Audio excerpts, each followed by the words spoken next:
الله أكبر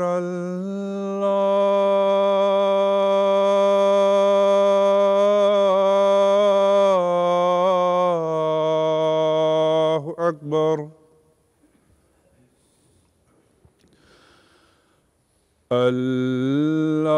الله أكبر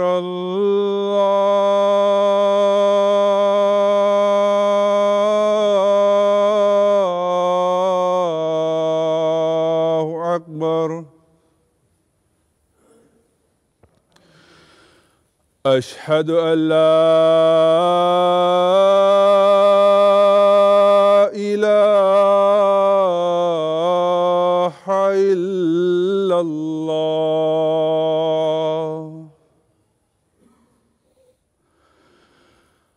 أشهد أن لا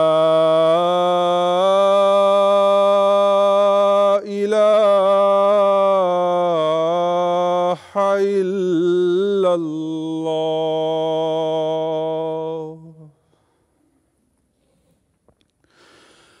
أشهد أن محمدًا رسول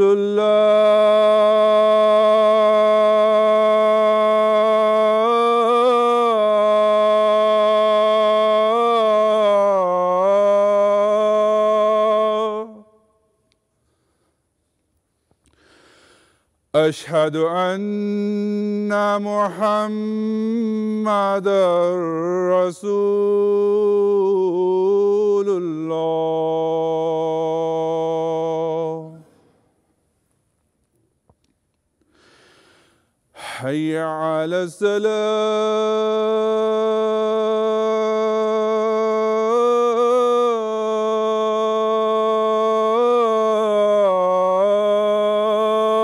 الصلاة حي على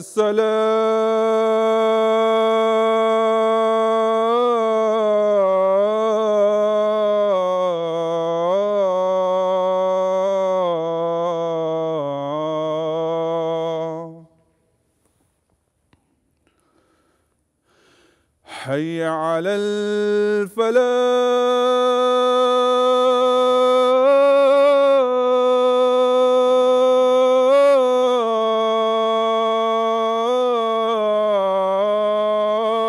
الفلاح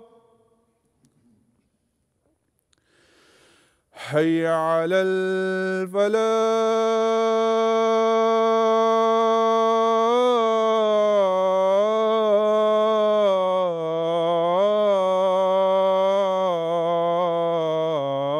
الفلاح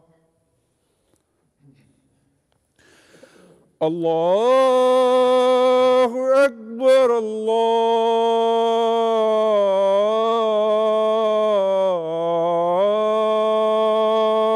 الله أكبر لا إله إلا الله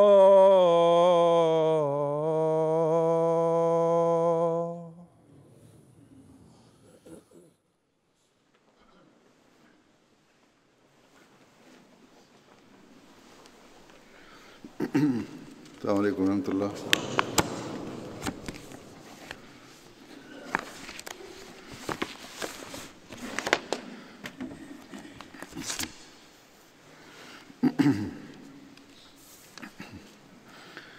أشهد أن لا إله إلا الله وحده لا شريك له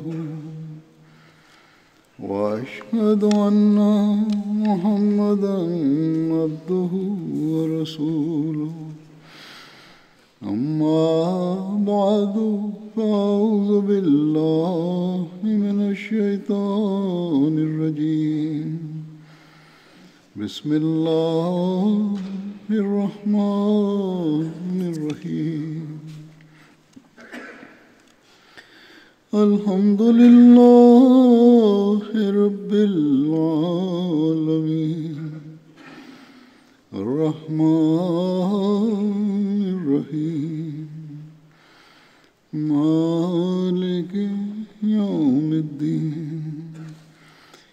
إياك نعبد وإياك نستعين اهدنا الصراط المستقيم صراط الذين أنعمت عليهم غير المغضوب عليهم ولا الضالين.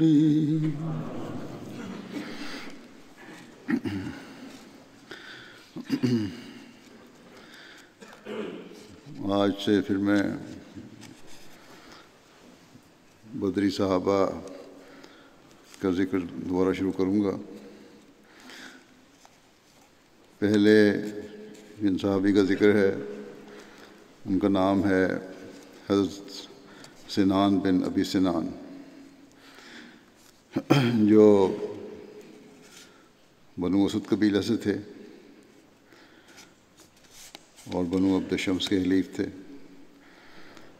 غزوہ بدر میں آپ نے حصہ لیا، غزوہ احد میں اور خندق میں اور حدیبیہ سمیت جتنی لڑائیاں بھی حضرت صلی اللہ علیہ وسلم کو پیش آئیں، ان تمام میں حضرت صلی اللہ علیہ وسلم کے ہم رکاب تھے.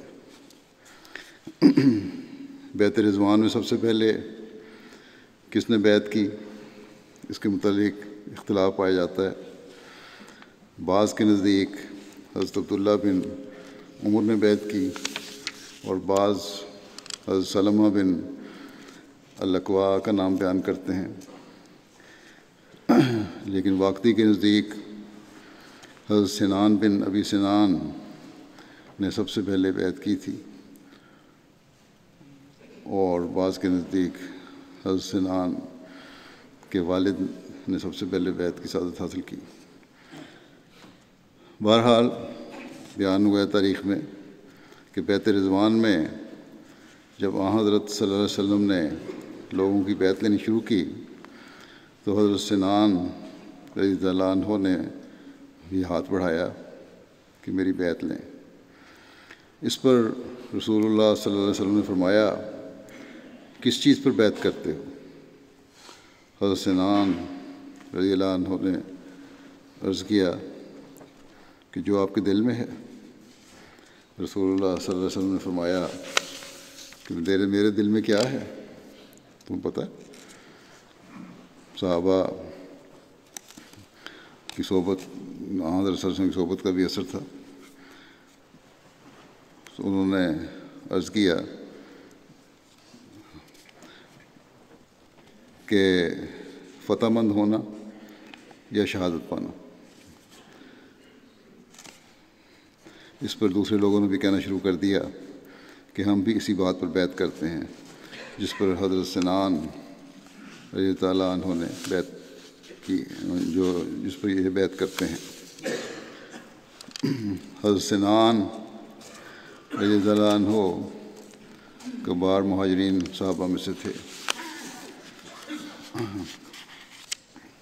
طلحہ بن خویلد نے دعویٰ نبوت کیا.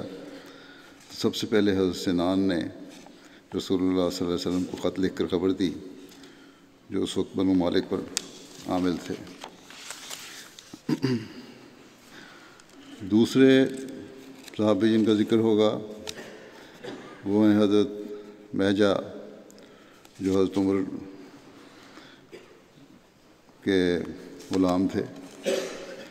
ان کی والدہ صالح تھی، والد کا نام. غزوہ بدر میں سب سے پہلے شہید تھے یہ. ان کا تعلق یمن سے تھا. قیدی ہونے کی حالت میں یہ حضرت عمر کے پاس لائے گئے. شروع میں اس وقت حضرت عمر نے احسان کرتے ہوئے ان کو آزاد کر دیا. آپ اول المہاجرین میں سے تھے. غزوہ بدر میں شریک ہوئے اور آپ کو یہ اعزاز حاصل ہے، جیسا کہ پہلے ذکر ہوا، کہ آپ اسلامی لشکر کے سب سے پہلے شہید تھے. 2 صفوں کے درمیان تھے کہ اچانک ایک تیر آپ کو لگا جس سے آپ شہید ہو گئے. عامر بن حضرمی نے آپ کو شہید کیا تھا. اس کا تیر لگا تھا۔ حضرت سعید بن مسیب کی روایت ہے کہ حضرت مہجہ شہید ہوئے تو آپ کی زبان پر یہ الفاظ تھے، انا مہجہ ہوں و الی ربی ارجع، کہ میں مہجہ ہوں اور اپنی پروردگار کی طرف لوٹنے والا ہوں۔ حضرت مہجہ ان لوگوں میں شامل تھے جن کے بارے میں یہ آیت نازل ہوئی تھی کہ وَلَا تَطْرُدِ الَّذِينَ يَدْعُونَ رَبَّهُمْ وَلَا تَطْرُدِ الَّذِينَ يَدْعُونَ رَبَّهُمْ بِالْغَدَاةِ وَالْعَشِيِّ يُرِيدُونَ وَجْهَهُ، اور تو ان لوگوں کو نہ دھتکار جو اپنے رب کو اس کی رضا چاہتے ہوئے صبح بھی پکارتے ہیں اور شام کو بھی پکارتے ہیں۔ ان کے علاوہ مندرجہ ذیل اصحاب بھی شامل تھے اس میں، حضرت بلال، حضرت صہیب، حضرت عمار، حضرت خباب، حضرت عتبہ بن غزوان، حضرت اوس بن خولیر، حضرت عامر بن فہیرہ۔ اس کا مطلب یہ نہیں ہے نعوذ باللہ یہ جو آیت نازل ہوئی تھی کہ حضرت صلی اللہ علیہ وسلم غریبوں کو دھتکارتے تھے۔ آپ کا پیار اور عزت اور احترام اور شفقت غریبوں کے لیے بے مثال اور غیر معمولی تھی، جس کا ہمیں حدیثوں سے بھی، ان کو روا کے اپنے حوالوں سے بھی پتہ لگتا ہے۔ اس آیت میں اصل میں تو ان امیر لوگوں اور بڑے لوگوں کو جواب ہے جو یہ چاہتے تھے کہ ہمیں زیادہ عزت اور احترام دیا جائے۔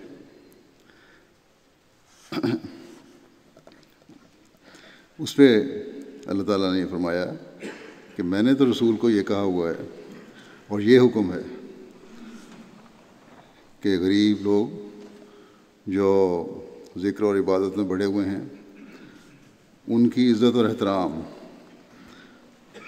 اللہ تعالیٰ کے نزدیک تمہاری دولت اور خاندانی عزت سے زیادہ ہے،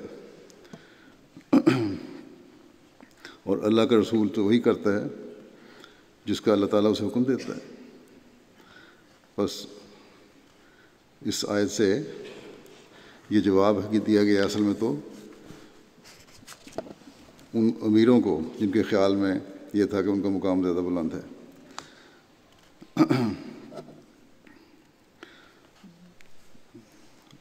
کہ یہ تمہاری اللہ کے رسول کو تمہاری عزت اور تمہاری دولت کی کوئی پرواہ نہیں، اس کو تو یہی لوگ پیارے ہیں۔ پھر حضرت عامر بن مخلد ایک صحابی تھے، ان کی والدہ کا نام عمارہ بنت خنسا تھا، ان کا تعلق خزرج قبیلے سے بنو مالک بن نجار سے تھا۔ غزوہ بدر اور غزوہ احد میں شریک ہوئے اور احد کے دن یہ شہید ہوئے۔ پھر ایک صحابی تھے حضرت حاتب بن عمر بن عبد شمس،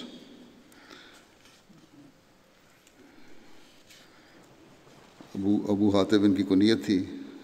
ان کا قبیلہ بنو عامر بن لوئی سے تھا۔ ان کی والدہ اسماء بنت حارث بن نوفل تھیں جو قبیلہ اشجع سے تھیں۔ حضرت سہیل بن عمر، حضرت سلید بن عمر اور حضرت سکران بن عمر آپ کے بھائی تھے۔ حضرت حاتب بن عمر کی اولاد میں عمر بن حاتب تھے، ان کی والدہ ریتہ بنت علقمہ تھیں۔ حضرت صلی اللہ علیہ وسلم کے دار ارقم میں تشریف آوری سے پہلے آپ حضرت ابوبکر صدیق کی تبلیغ سے اسلام لائے تھے۔ حبشہ کی سرزمین کی طرف 2 دفعہ ہجرت کی، اور ایک روایت کے مطابق ہجرت اولیٰ میں سب سے پہلے جو شخص ملک حبشہ میں آئے وہ حضرت حاتب بن عمر بن عبد شمس تھے۔ جب آپ نے مکہ سے مدینہ ہجرت کی تو حضرت رفاع بن عبد المنذر جو حضرت ابو لبابہ بن عبد المنذر کے بھائی تھے ان کے گھر میں آپ اترے۔ غزوہ بدر میں اپنے بھائی حضرت سلید بن عمر کے ساتھ شریک تھے اور غزوہ احد میں بھی شریک ہوئے۔ رسول اللہ صلی اللہ علیہ وسلم نے حضرت سودا بنت زمعہ کی شادی حضرت سلید بن عمر سے رسول اللہ صلی اللہ علیہ وسلم نے سے حضرت سودا بنت زمعہ کی شادی حضرت سلید بن عمر نے کروائی، اور بعض کے نزدیک حضرت ابو حاتب بن عمر نے شادی کروائی، اور اس وقت مہر جو باندھا گیا تھا وہ 400 درہم تھا۔ اس شادی کی تفصیل طبقات الکبریٰ میں اس طرح درج ہے کہ اس حضرت سودا کے خامند اول حضرت سکران بن عمر جو کہ حضرت حاتب بن عمر کے بھائی تھے، ان کی حبشہ سے مکہ واپسی پر مکہ میں وفات ہو گئی۔ جب حضرت سودا کی عدت پوری ہوئی تو حضرت صلی اللہ علیہ وسلم نے ان کی طرف نکاح کا پیغام بھجوایا۔ حضرت سودا نے عرض کیا کہ میرا معاملہ آپ کے سپرد ہے۔ اس پر رسول اللہ صلی اللہ علیہ وسلم نے فرمایا کہ اپنی قوم میں سے کوئی مرد مقرر کریں کہ وہ آپ یعنی حضرت سودا کی شادی مجھ سے کروائے۔ اس پر حضرت سودا نے حضرت حاتب بن عمر کو مقرر کیا۔ اس طرح حضرت حاتب نے حضرت سودا کی حضرت صلی اللہ علیہ وسلم کے ساتھ شادی کروائی۔ حضرت سودا حضرت ختیجہ کے بعد پہلی خاتون تھیں جس سے حضرت صلی اللہ علیہ وسلم نے شادی کی۔ حدیبیہ کے مقام پر ہونے والی بیعت رضوان میں بھی یہ شریک تھے۔ پھر ایک صحابی تھے حضرت ابو حذیمہ بن اوس، ان کی والدہ کا نام امرہ بنت مسعود تھا۔ حضرت مسعود بن اوس کے بھائی ہیں۔ حضرت مسعود بن اوس بھی جنگ بدر میں شامل ہوئے۔ انہوں نے غزوہ بدر میں، احد میں اور خندق سمیت تمام غزوات میں رسول اللہ صلی اللہ علیہ وسلم کے ہمراہ شرکت کی۔ ان کی وفات حضرت عثمان کے دور خلافت میں ہوئی۔ پھر ایک صحابی ہیں حضرت تمیم جو مولا خراش، یہ حضرت تمیم حضرت خراش کے غلام تھے، آزاد کردہ غلام تھے۔ حضرت صلی اللہ علیہ وسلم نے آپ کے اور حضرت خباب بن عتبہ بن غزوان کے آزاد کردہ نے حضرت صلی اللہ علیہ وسلم نے آپ کے اور حضرت خباب بن عتبہ کے آزاد کردہ جو آزاد کردہ غلام تھے ان کے درمیان مواخات قائم فرمائی۔ غزوہ بدر احد میں انہوں نے شرکت کی۔ پھر حضرت منذر بن قدامہ تھے ایک صحابی۔ حضرت منذر بن قدامہ کا تعلق قبیلہ بنو غنم سے تھا۔ انہوں نے غزوہ بدر اور غزوہ احد میں شرکت کی۔ علامہ واقدی کے مطابق ان کو بنو قینقاع کے قیدیوں پر مقرر کیا گیا تھا۔ پھر حضرت حارث بن حاتب تھے ایک صحابی، بدری صحابی۔ ان کی کنیت ابو عبداللہ ہے۔ آپ کی والدہ کا نام امامہ بنت صامت تھا۔ آپ کا تعلق انصار قبیلہ اوس سے تھا۔ حضرت ثعلبہ بن حاتب کے بھائی تھے۔ حضرت حارث بن حاتب اور حضرت ابو لبابہ بن عبد المنذر حضور صلی اللہ علیہ وسلم کے ہمراہ غزوہ بدر کے لیے جا رہے تھے کہ روحا کے مقام پر حضرت صلی اللہ علیہ وسلم نے حضرت ابو لبابہ بن عبد المنذر کو مدینہ کا حاکم، جبکہ حضرت حارث بن حاتب کو قبیلہ بنو عمر بن عوف کا امیر بنا کر مدینہ واپس بھجوا دیا، لیکن ان دونوں کو اصحاب بدر میں شامل فرماتے ہوئے مال غنیمت میں سے بھی حصہ دیا۔ حضرت حارث بن حاتب کو غزوہ بدر، احد اور خندق سمیت بیعت رضوان میں بھی حضور صلی اللہ علیہ وسلم کے ہمراہ شامل ہونے کا شرف حاصل ہوا۔ بدر میں کیونکہ تیار ہو کے جا رہے تھے اور ان کی پوری نیت تھی کہ شامل ہوں گے، اس لیے حضرت صلی اللہ علیہ وسلم نے باوجود اس کے کہ ان کو واپس بھجوایا تھا امیر مقرر کر کے، لیکن ان کا شمار بدر کے میں شامل ہونے والوں میں کیا۔ غزوہ خیبر میں جنگ کے دوران ایک یہودی نے قلعے کے اوپر سے تیر مارا جو کہ حضرت حارث بن حاتب کے سر پر لگا، جس سے آپ شہید ہو گئے۔ حضرت ثعلبہ بن زید ایک صحابی تھے، ان کا تعلق انصار کے قبیلہ بنو خزرج سے ہے۔ غزوہ بدر میں یہ شامل ہوئے تھے۔ حضرت ثابت بن الجز کے والد ہیں یہ تھے۔ حضرت ثعلبہ بن زید کا لقب الجز ہے۔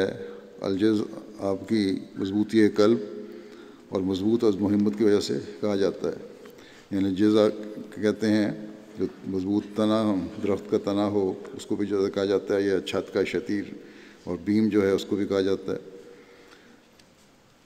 بہرحال بڑے مضبوط دل کے مالک تھے اور مضبوط عزم و ہمت کے مالک تھے، اس لیے ان کو لقب پڑ گیا الجز۔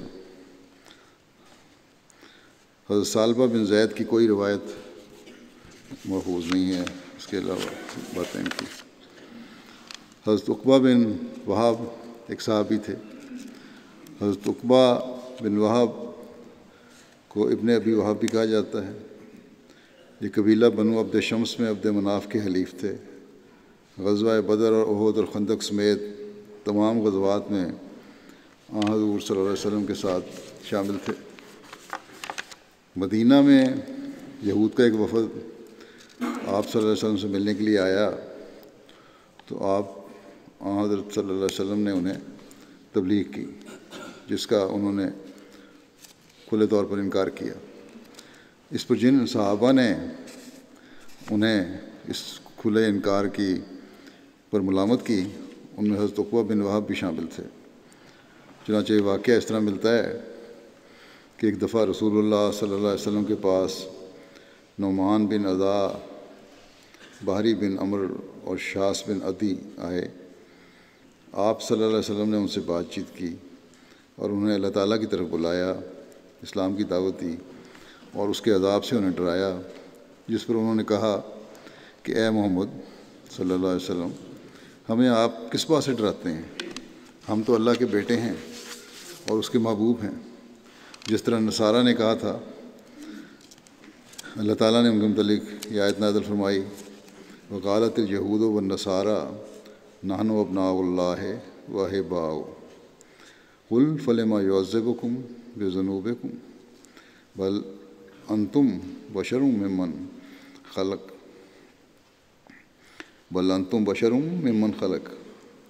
یغفر لمن یشاء ویعذب من یشاء وللہ الملک السماوات والارض وما بینہما وإلیہ المصیر۔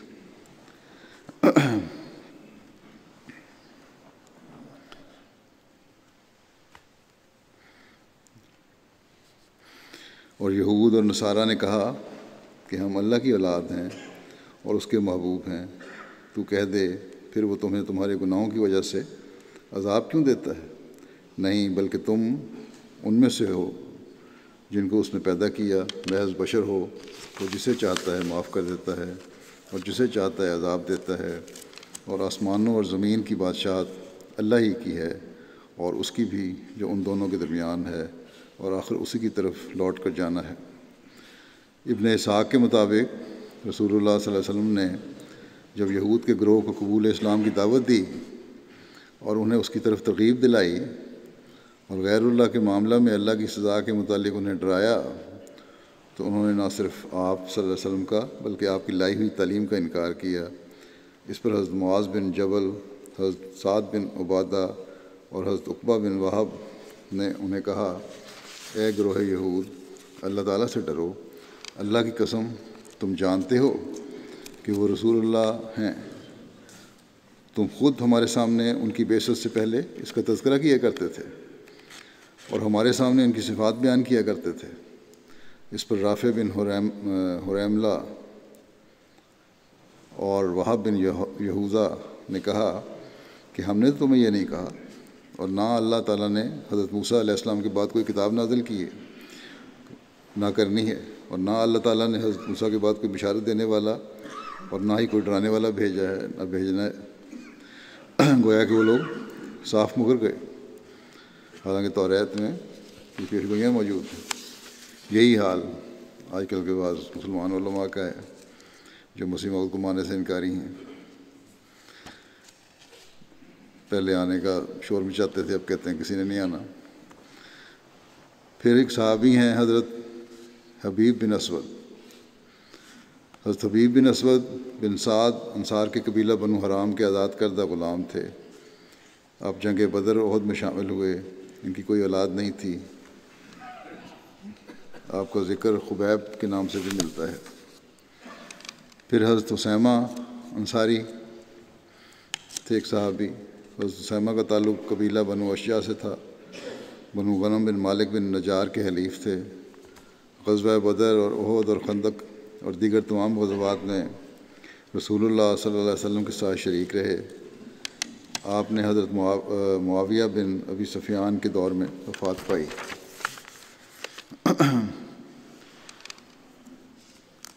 حضرت رافع بن حارث ایک صحابی تھے۔ ان کا نام رافع بن حارث بن سواد ہے۔ تعلق ان کا انصار کے قبیلہ بنو نجار سے تھا۔ غزوہ بدر اور احد اور خندق سمیت تمام غزوات میں رسول اللہ صلی اللہ علیہ وسلم کے ہمراہ شریک ہوئے۔ حضرت عثمان کے دور خلافت میں ان کی وفات ہوئی۔ حضرت رافع بن حارث کا ایک بیٹا تھا جس کا نام حارث تھا۔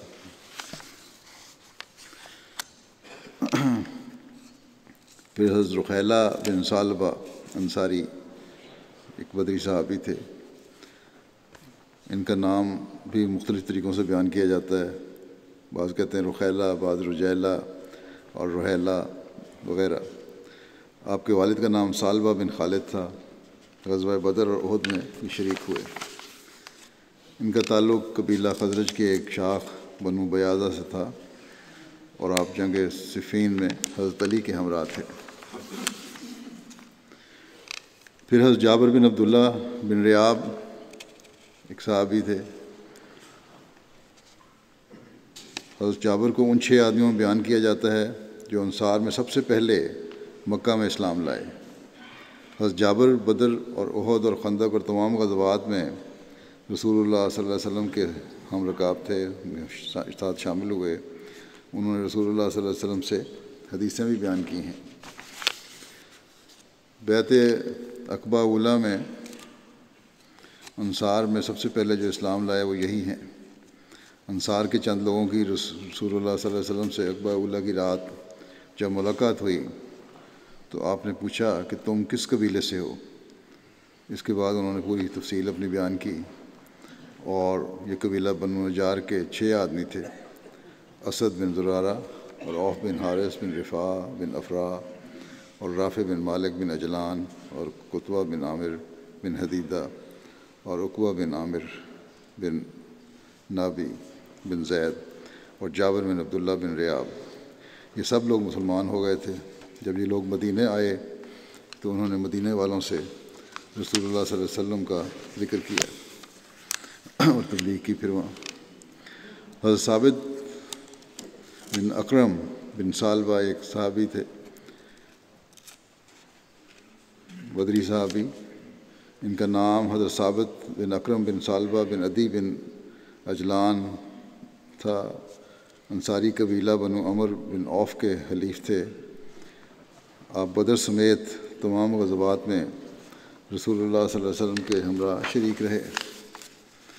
جب رسول اللہ صلی اللہ علیہ وسلم مدینہ تشریف لائے تو عاصم بن عدی کو مسجد دی کہ وہ اس میں اپنا گھر بنائیں،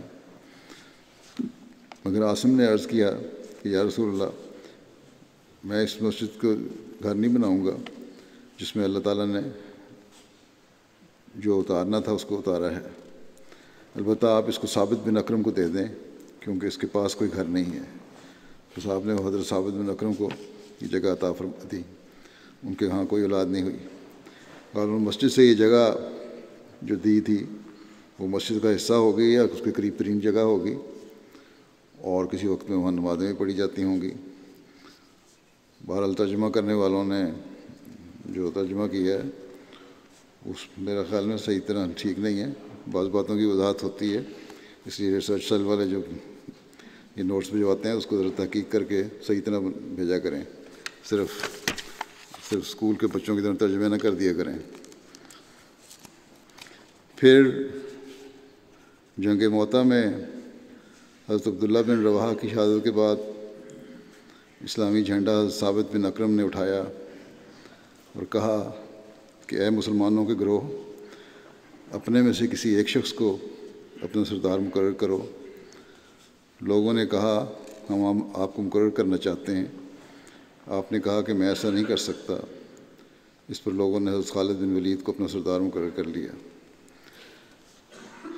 ابن ہشام کی سیرت النبویہ میں اس کا ذکر ہے۔ تاریخ میں آتا ہے کہ جنگ موطا کے موقع پر جب مسلمانوں نے دشمن کا لشکر دیکھا اور اس کی تعداد اور ساز و سامان کو دیکھ کر انہوں نے گمان کیا کہ اس لشکر کا کوئی مقابلہ نہیں، تو حضرت ابو ہریرہ بیان کرتے ہیں کہ میں نے جنگ موطا میں شرکت کی۔ جب دشمن ہمارے قریب آیا تو ہم نے دیکھا کہ تعداد، اسلحہ، گھوڑوں اور سونے اور ریشم وغیرہ میں اس کا مقابلہ کرنا کسی کے بس میں نہیں۔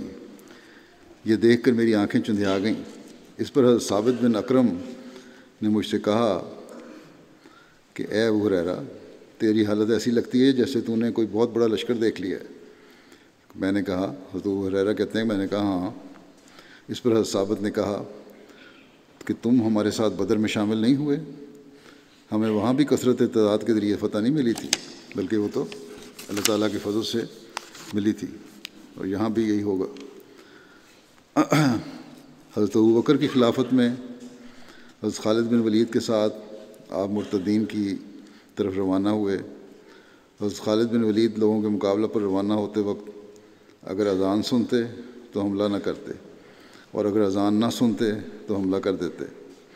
جب آپ اس قوم کی طرف پہنچے جو بزاخہ مقام میں تھی، تو آپ نے حضرت عکاشہ بن محسن اور حضرت ثابت بن اکرم کو مخبر بنا کر بھیجا کہ دشمن کی خبر لائیں، اور وہ دونوں گھوڑوں پر سوار تھے۔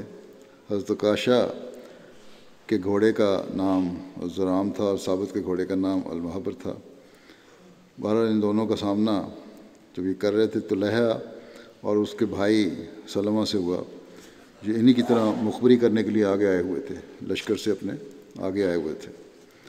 طلحہ کا سامنا حضرت عکاشہ سے ہوا اور سلمہ کا حضرت ثابت سے، اور ان دونوں یہ جو بھائی تھے ان دونوں نے ان دونوں صحابہ کو شہید کر دیا۔ ایک روایت ہے ابو واقد ایسی سے کہ ہم 200 سوار لشکر کے آگے آگے چلنے والے تھے، اور حضرت زید بن خطاب ہمارے امیر تھے، اور ثابت اور عکاشہ ہمارے آگے تھے۔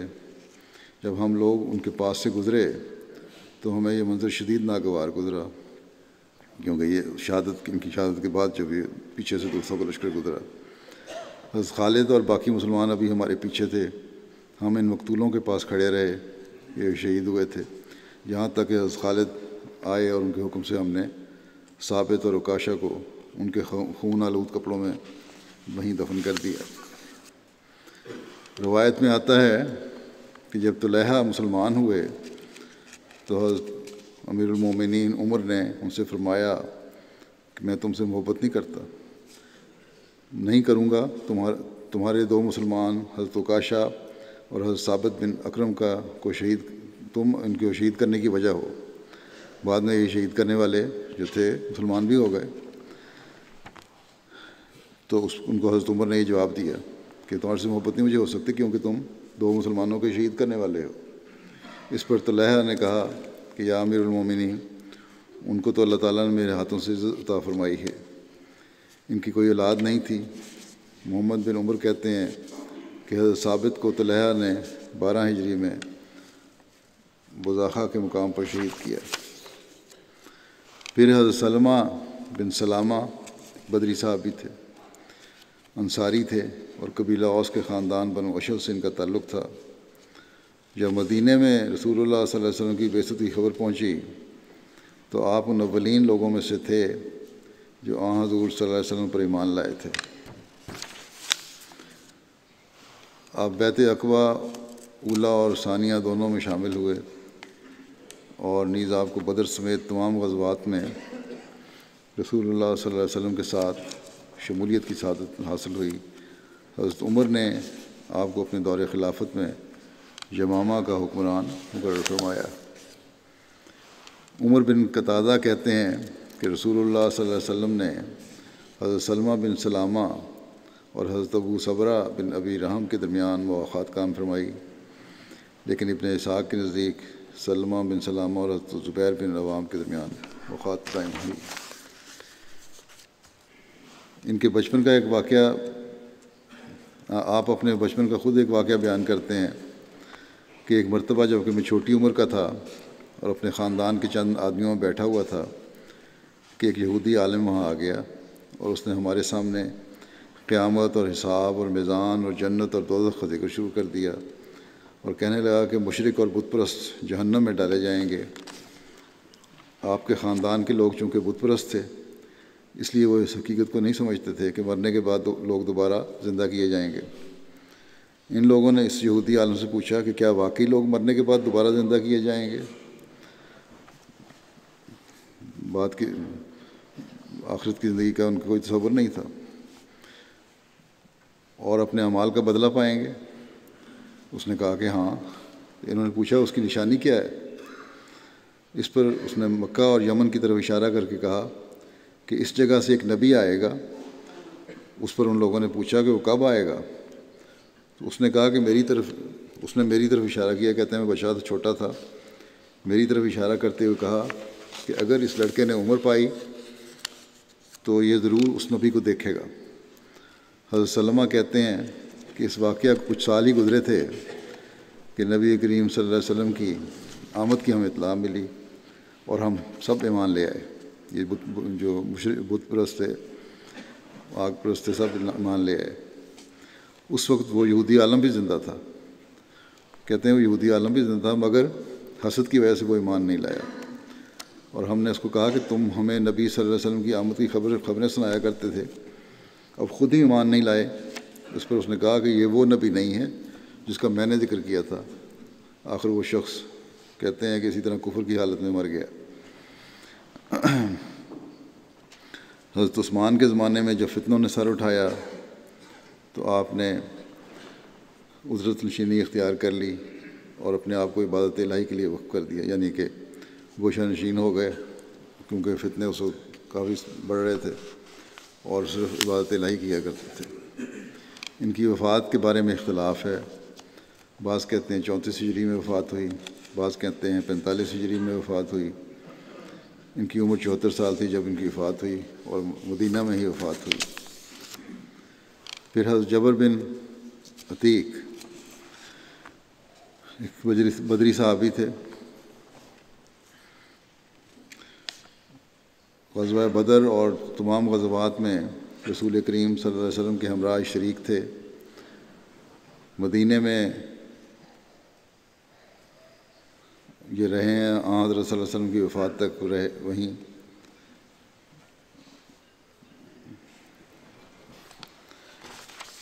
حضرت جبر بن عتیق کی کنیت عبداللہ تھی، اولاد میں 2 بیٹے عتیق اور عبداللہ، اور ایک بیٹی ثابت تھی۔ رسول اللہ صلی اللہ علیہ وسلم نے حضرت جبر بن عتیق اور حضرت خباب بن ارت کے درمیان مواخات قائم فرمائی۔ فتح مکہ کے موقع پر بنو معاویہ بن مالک کا جھنڈا آپ کے پاس تھا۔ حضرت جبر بن عتیق کی وفات 61 ہجری میں یزید بن معاویہ کی خلافت میں 71 سال کی عمر میں ہوئی۔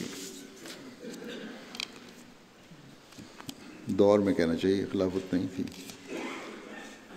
حضرت ثابت بن ثعلبہ آپ کا نام تھا، ثابت بن جز بھی کہا جاتا ہے ان کو، 70 انصار کے ساتھ عقبہ ثانیہ میں حاضر ہوئے۔ غزوہ بدر، احد اور خندق، حدیبیہ اور خیبر، فتح مکہ اور غزوہ طائف میں آپ حضرت صلی اللہ علیہ وسلم کے ہمراہ تھے۔ غزوہ طائف میں شہید ہوئے۔ حضرت ثابت اپنے والد حضرت ثعلبہ کے ہمراہ غزوہ بدر میں شامل ہوئے تھے۔ پھر صحابی ہیں ایک حضرت سہیل بن وہب، ان کا نام حضرت سہیل بن وہب بن ربیہ بن عمر بن عامر قریشی تھا۔ ان کی والدہ کا نام داد تھا، مگر وہ بیضاء کے نام سے مشہور تھیں، اس لیے آپ بھی ابن بیضاء کے نام سے مشہور ہوئے۔ چنانچہ کتب میں آپ کا نام سہیل بن بیضاء بھی ملتا ہے۔ ان کا تعلق قبیلہ قریش کے خاندان بنو فہر سے تھا۔ ابتدائی زمانے میں اسلام لائے۔ اسلام لانے کے بعد حبشہ کی طرف ہجرت کر گئے، وہاں عرصہ تک مقیم رہے۔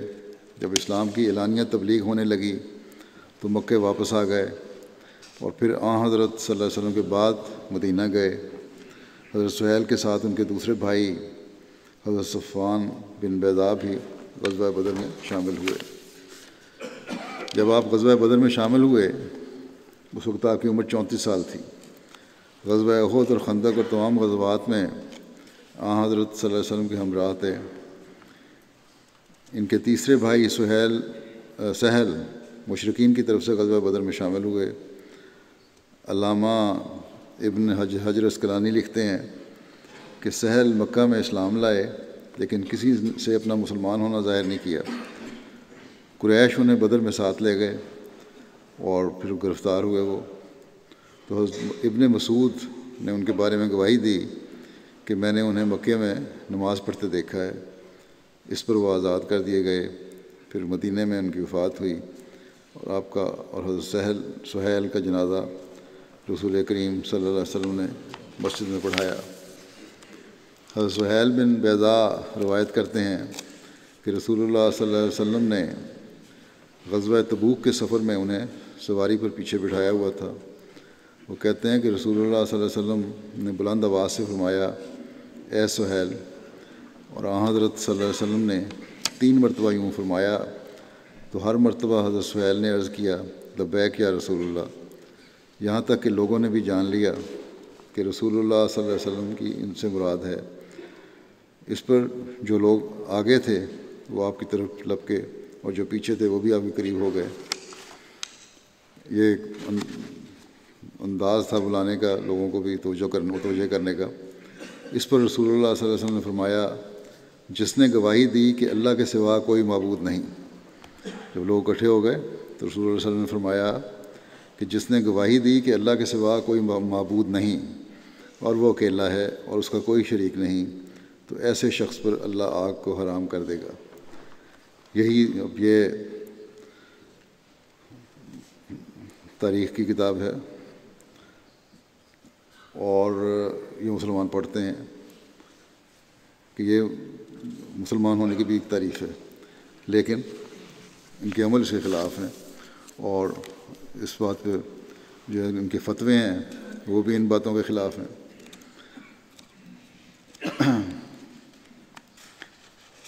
حضرت انس بیان کرتے ہیں کہ ہمارے پاس کوئی شراب نہ ہوتی تھی سوائے تمہاری فضیخ یعنی کھجور کی شراب کے، یہی وہ شراب تھی جس کو تم فضیخ کہتے ہو۔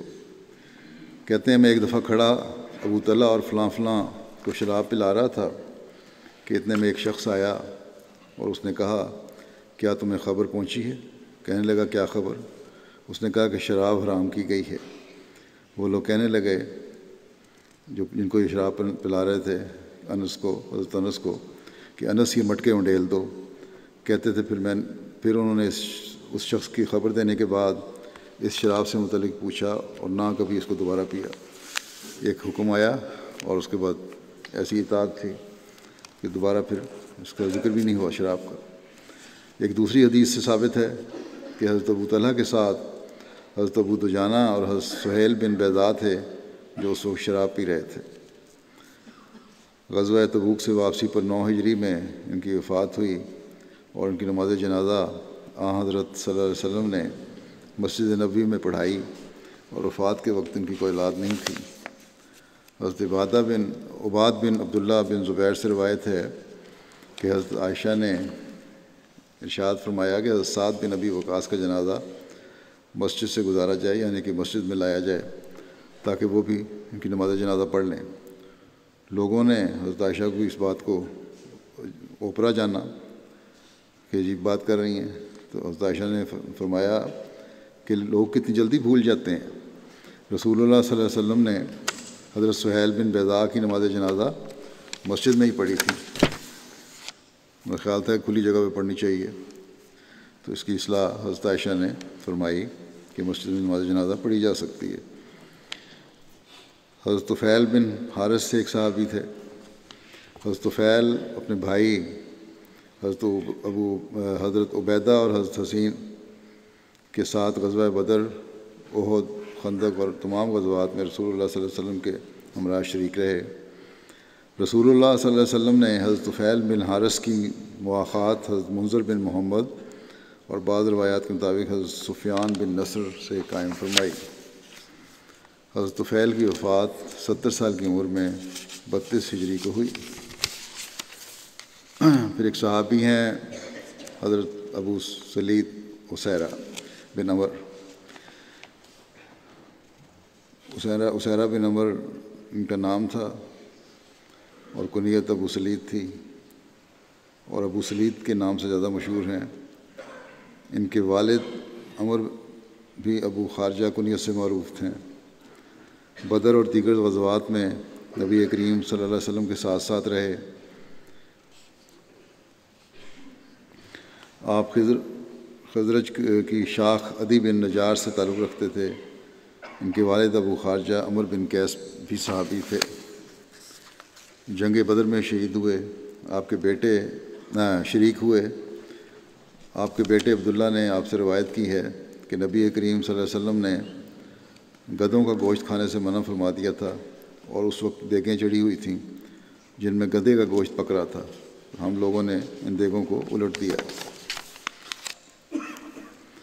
حضرت ثعلبہ بن حاطب انصاری ایک صحابی تھے جو ان کا تعلق بنو عمر بن عوف سے تھا۔ غزوہ بدر و احد میں ہی شریک ہوئے۔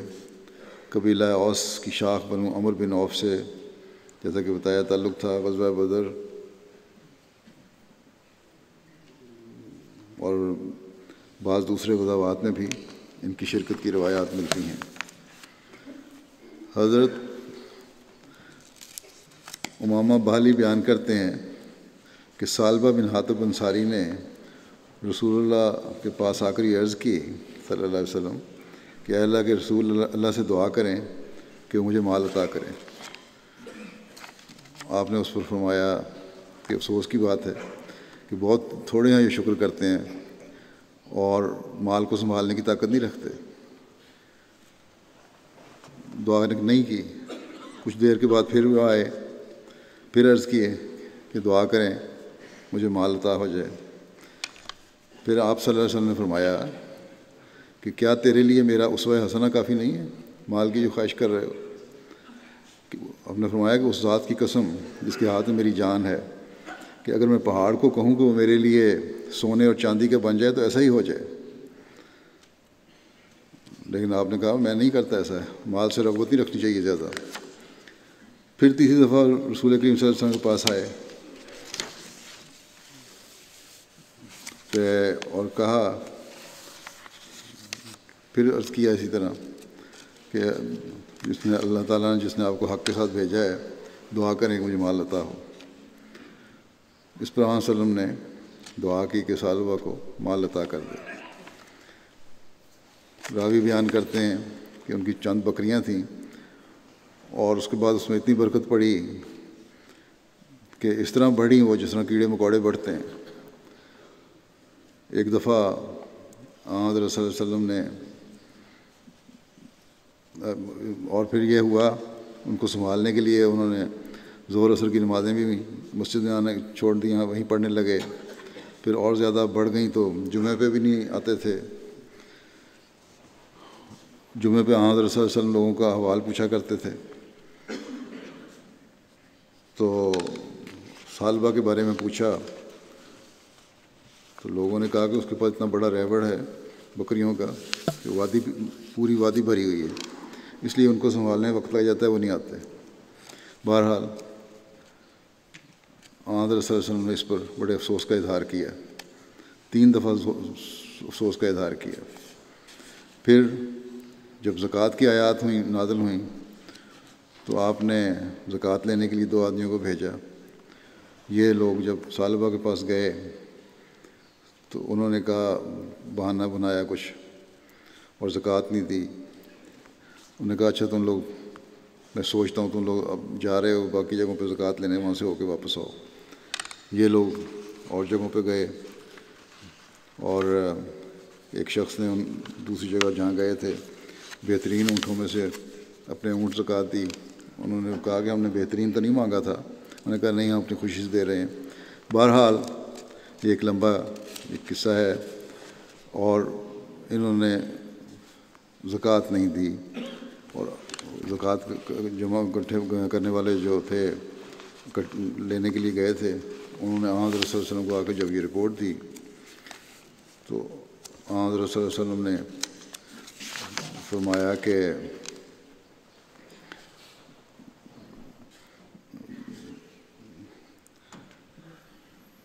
پھر اس وقت یہ آیت بھی اتری کہ وَمِنْهُمْ مَنْ أَحَدَ اللَّهُ لَئِنْ آتَانَا مِنْ فَضْلِهِ، اور پھر یہ وَبِمَا كَانُوا يَكْسِبُونَ تک پوری آیت ہے، توبہ کی 75 سے 77 آیت تک۔ تو رسول اللہ صلی اللہ علیہ وسلم کے پاس اس وقت ثعلبہ کا ایک عزیز بیٹھا ہوا تھا۔ یہ بات سن کر وہ ثعلبہ کے پاس گیا اور کہا، اے ثعلبہ، تجھے پر افسوس ہے، اللہ تعالیٰ نے تیرے بارے میں فلاں فلاں آیت نازل کی ہے۔ ثعلبہ رسول اللہ صلی اللہ علیہ وسلم کو آ کر عرض کرنے لگا کہ اس سے زکوٰۃ قبول کی جائے۔ آپ نے فرمایا کہ اب تجھ سے وصول کرنے کا اللہ تعالیٰ نے مجھے منع کر دیا۔ چنانچہ واپس گیا ناکام و نامراد۔ پھر حضرت ابوبکر کے زمانے میں وہ آئے زکوٰۃ لے کر، حضرت ابوبکر نے بھی قبول نہیں کی۔ حضرت عمر کے زمانے میں آئے، انہوں نے بھی قبول نہیں کی، اور جس بات کو آنسر انہوں نے قبول نہیں کیا، میں کس طرح کر سکتا ہوں۔ پھر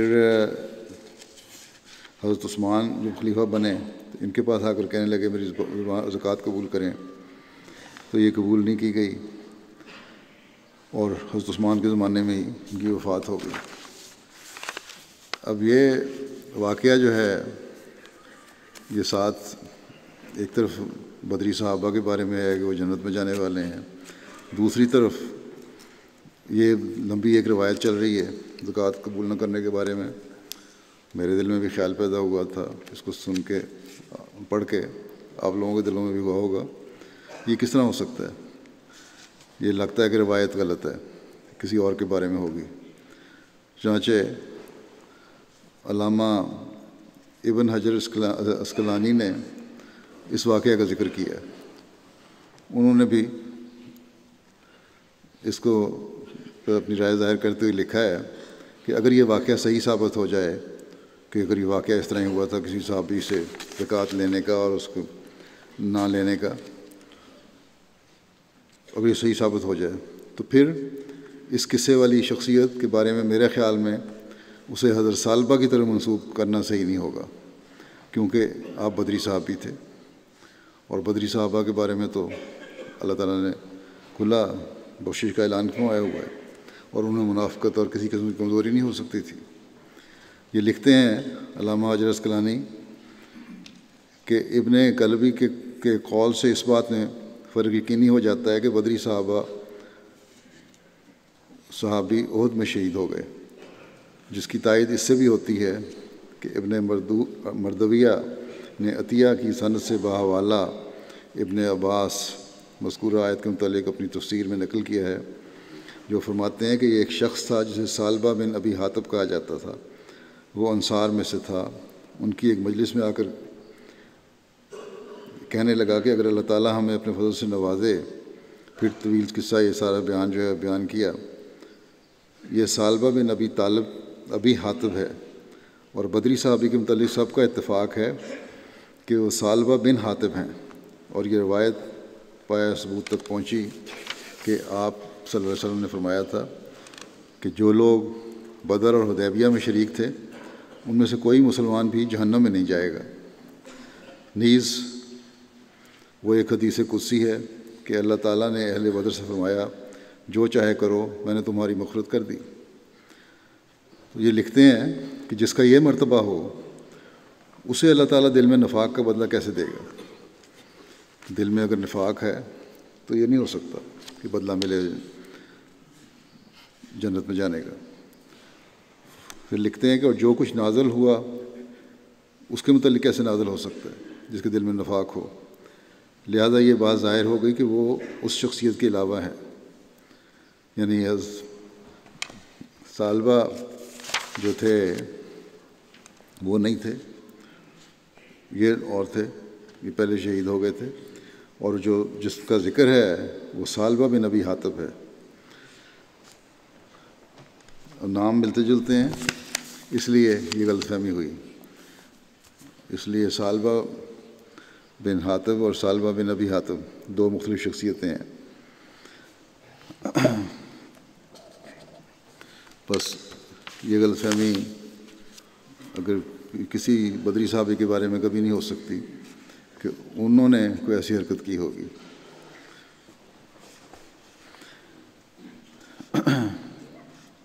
اللہ جزائے علامہ ابن حجر عسقلانی کو کہ انہوں نے بھی اس مسئلے کو بڑا کھول کے بیان کر دیا، اور یہ جو الزام لگ رہا تھا اس بدری صحابی پہ، اس سے ان کی اس تاریخی روایت سے ہی ان کی بریت ثابت ہو گئی۔ پھر ایک صحابی ہیں حضرت سعد بن عثمان بن خلدہ انصاری، بعض کے نزدیک ان کا نام سعید بن عثمان ہے، غزوہ بدر میں شامل ہوئے۔ ان اشخاص میں سے ہیں جن کے پاؤں جنگ احد میں اکھڑ گئے تھے، اور پھر اللہ تعالیٰ نے ان سب کی معافی کو قرآن کریم میں نازل فرمایا۔ اب حضرت عقبہ کے بھائی تھے۔ ایک دفعہ نبی کریم صلی اللہ علیہ وسلم حرہ کے مقام پر بیر احاب پر تشریف لائے، جو ان دنوں آپ کی ملکیت تھا، جہاں آپ اپنے بیٹے یعنی کہ ان صحابی کی اپنے بیٹے عبادہ کو چھوڑ گئے تھے تاکہ وہ لوگوں کو پانی پلائیں۔ حضرت عبادہ نبی کریم صلی اللہ علیہ وسلم کو نہ پہچان پائے جب چھوٹے بیٹے تھے اپنے۔ بعد میں جب حضرت سعد آئے تو عبادہ نے آنے والی شخصیت کا حلیہ بیان کیا، تو حضرت سعد نے کہا کہ یہی تو رسول اللہ صلی اللہ علیہ وسلم تھے جن کو تم نے پہچانا نہیں، جاؤ جا کے ملو ان سے، فوری دوڑ کے جاؤ پیچھے۔ چنانچہ وہ آپ صلی اللہ علیہ وسلم کے پاس گئے اور حضور صلی اللہ علیہ وسلم نے ان کے سر پر ہاتھ پھیر کر دعا دی۔ حضرت سعد بن عثمان کی 80 سال کی عمر تھی جب ان کی وفات ہوئی۔ پھر ایک صحابی حضرت عامر بن امیہ ہیں، حضرت ہشام بن عامر کے والد تھے، بدر میں شامل تھے اور احد میں شہید ہوئے۔ قبیلہ بنو عدی بن نجار میں سے تھے۔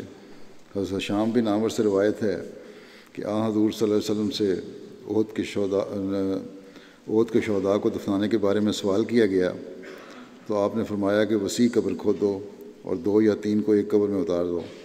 فرمایا کہ جس کو قرآن زیادہ آتا ہو اس کو پہلے اتارو۔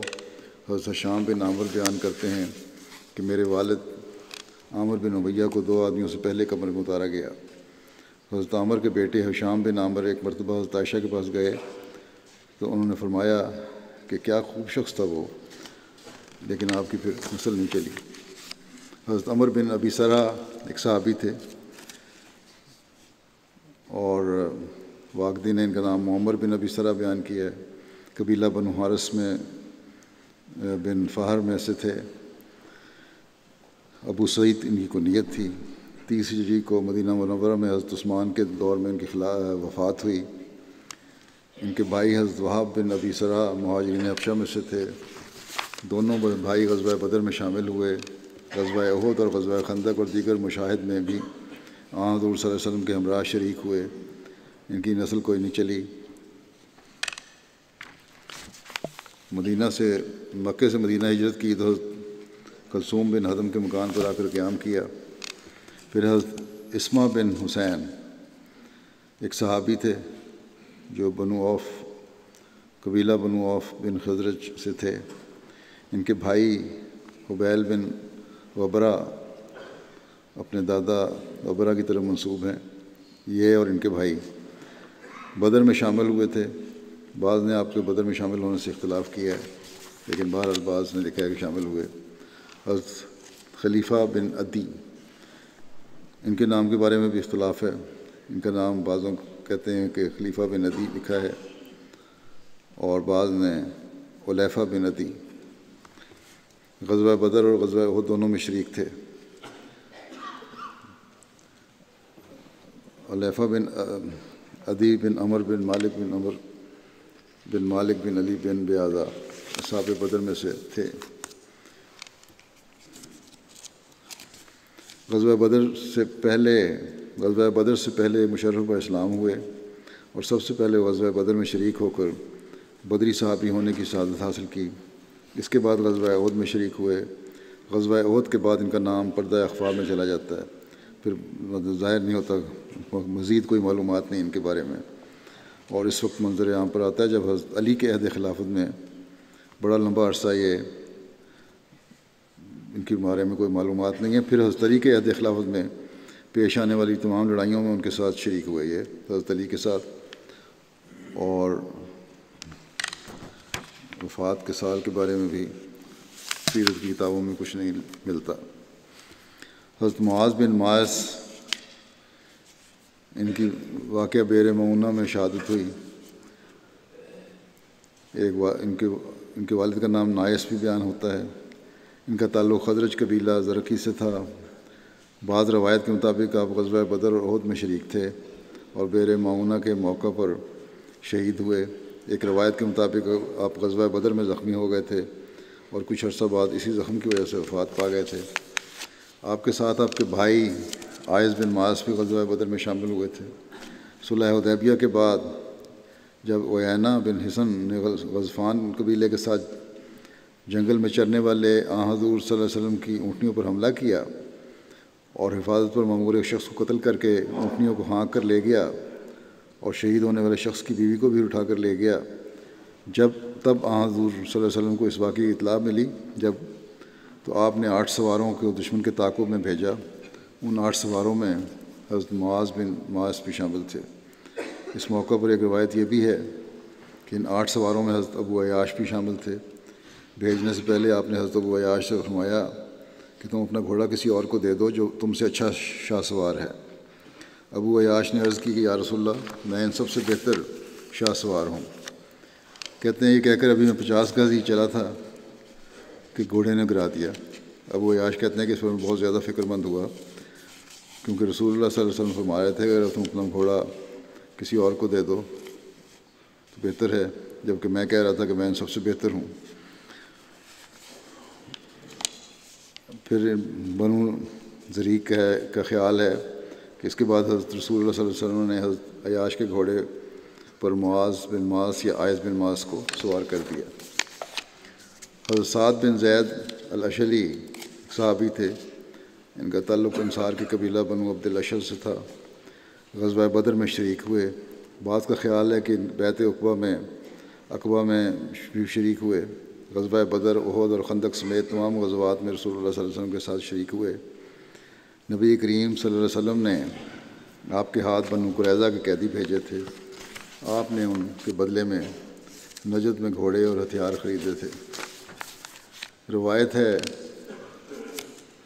کہ حضرت سعد بن زید نے ایک نجرانی تلوار رسول اللہ صلی اللہ علیہ وسلم کو تحفہ میں دی تھی۔ آپ نے وہ تلوار حضرت محمد بن مسلمہ کو عنایت کر دی اور فرمایا تھا کہ اس سے اللہ کی راہ میں جہاد کرنا، اور جب لوگ آپس میں اختلاف کرنے لگیں تو اس کو پتھر پر دے مارنا اور گھر میں گھس جانا، یعنی کسی بھی قسم کی فتنہ اور فساد میں شامل نہیں ہونا۔ اللہ کرے کہ ان باتوں پر عمل کرنے والے آج کل وہ مسلمان بھی ہوں جو ایک دوسرے کی گردنیں کاٹ رہے ہیں اور دنیا میں امن قائم ہو۔ اللہ تعالیٰ ان صحابہ کے درجات بلند کرتا چلا جائے اور ہمیں بھی نیکیاں کرنے اور قربانیاں کرنے اور اخلاص و وفا کے مطابق اپنی زندگیاں گزارنے کی توفیق عطا فرمائے۔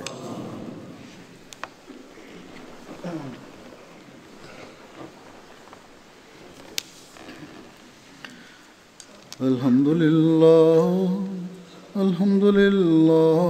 نحمده ونستعينه ونستغفره ونؤمن به ونتوكل عليه ونعوذ بالله من شرور أنفسنا ومن سيئات أعمالنا من يهده الله فلا مضل له ومن يضلل فلا هادي له